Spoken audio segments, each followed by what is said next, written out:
Face aux effets du changement climatique, la production de neige, aussi appelée neige de culture ou neige artificielle, ne permettra pas de sauver toutes les stations de ski.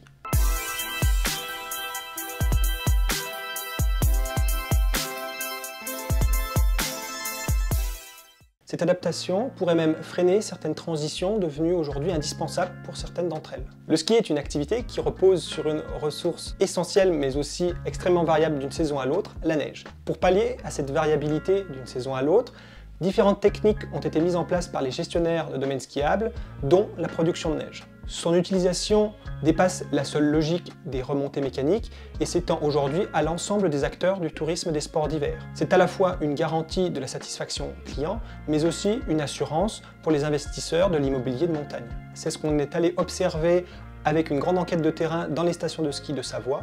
L'approche interdisciplinaire de nos travaux, qui combine sciences sociales et sciences du climat, a pour objectif de mieux comprendre l'évolution des territoires touristiques de montagne. En croisant deux types de données, des entretiens réalisés auprès d'acteurs des stations de ski et des données de croissance sur la production de neige, on a pu mettre en évidence l'existence d'un phénomène de dépendance au sentier dans les stations de ski.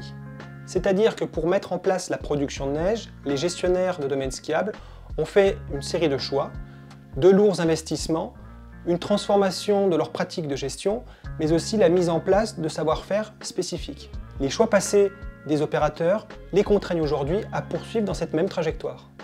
Finalement, les alternatives apparaissent peu rentables ou trop compliquées à mettre en œuvre au regard des investissements déjà réalisés. Dans un contexte de changement climatique, continuer à développer une activité qui repose sur une ressource unique et variable rend particulièrement vulnérables les stations.